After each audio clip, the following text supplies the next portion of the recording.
What's up, guys? So, just in the studio, currently teaching one of my favourite clients, Charles. He's just got a release coming out on Monday called Struggled in Vain on Illicit Music. And the honest truth is that when he first came to me, he was an amazing producer, but he was struggling to put it all together. And much like myself, he's kind of got that first release out of the way. It was good enough. He did it all on his own. I didn't do a single thing apart from guide him along the way. Really important. You guys know that. However, you know, you're still massively improving. And let me tell you a little story. After Napalm Poet, 2013, I would say I wasn't happy with my sound until 3 years later. It literally took that long. So, you know, Charles has nailed that track and he's got to the point where, with my feedback, he's got it good enough for release. And he's just sent me this track and it's going to be coming out on Illicit Music. It's fucking insane. It's even better than Struggled in Vain. You know, as a producer, you're always meant to make that next track better. You're only as good as your last track, so to speak. But listen, there's a couple of things in here I want to show you guys, and I've just gone over all the feedback with Charles. Just a couple of things.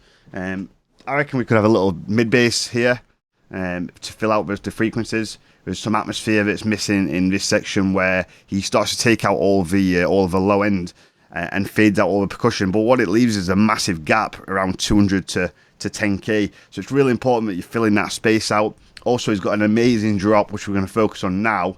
And I feel that the bass needs to be faded in. He doesn't fade it in, he just slams in on a drop, and I also feel it's not quite thick enough. So we're going to do that now, just see what he's saying. He's on the line, so it wasn't him. It's somebody else.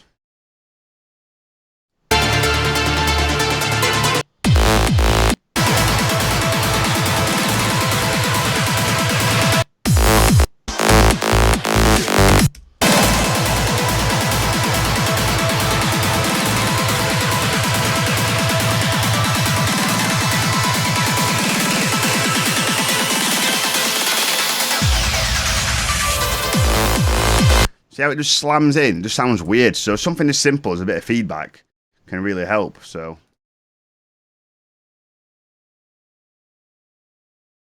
it's good. It takes a long time to get these kind of drops, so we might not find anything right now, but hopefully we can at least thicken it up.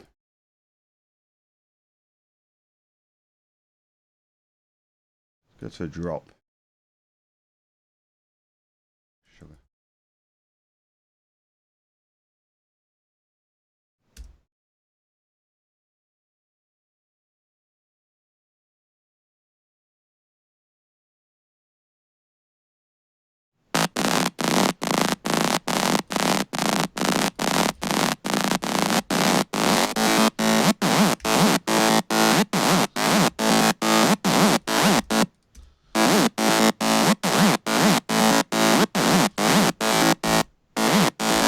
Why does it go out? Whoop, whoop, whoop.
So that adds all that low end that he was missing. And look, I've just thrown a sound in there, obviously, but that's all it takes, just filling out that frequency.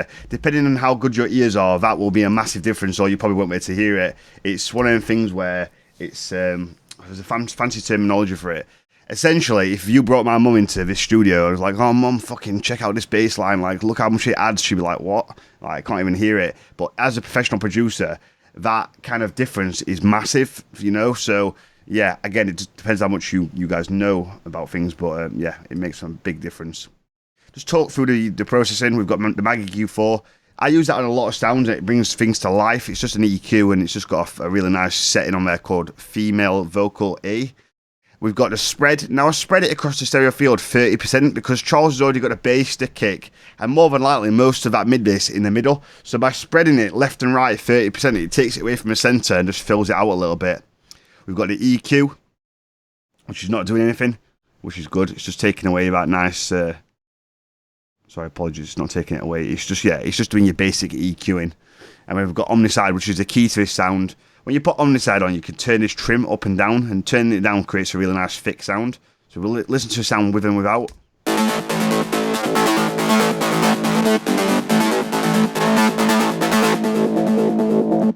It's night and day. Let me show you how important processing is. You turn off the Maggie Q4 and the Omnicide and the gain, and you're left with...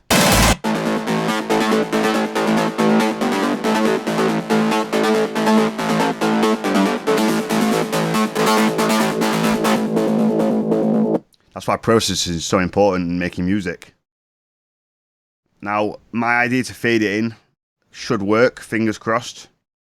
My favourite filter, I've been using it for years now. I kind of like something new. If you guys can recommend a different filter that does the same kind of thing, let me know, because I think that'd be really cool.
So something as simple as that can work super well.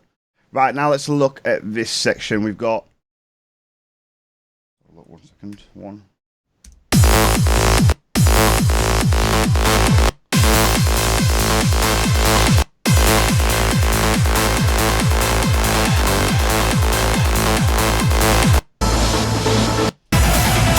Cool, so I think it's a little bit long personally. I personally would get out the first drop.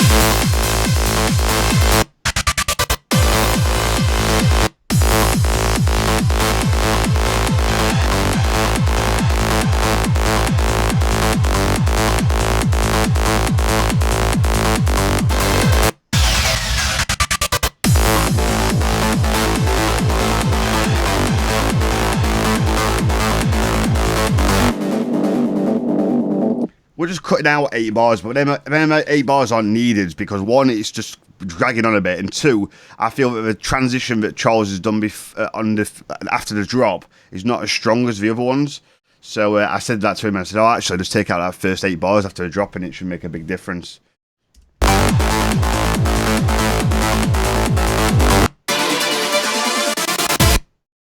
Cool, so unfortunately I've not got time to do any more work, but yeah, just something as simple as them 2 things. A little bit of messing about there with the audio where I kind of chopped it up, but listen, make sure that you're filling out your frequencies. So many people miss these important frequencies, 200 hertz to about 10,000 hertz. Remember, in that frequency spectrum, God, I can't say that properly. In that oh my gosh, in that area, there's a lot of room available, and many producers, even someone as Charles' caliber, will miss them areas. You know, it's not until you're very experienced. I've been doing this now 12, coming on 13 years. So I hear things most people don't, you know. Charles has just kind of managed to get that pro sound with a lot of feedback and a lot of help. And he's got it, but there's still room for improvement. And that's why he carries on doing the lessons. And, you know, little bits and bobs like this make a massive difference. So make sure you're filling your frequencies out. Thank you.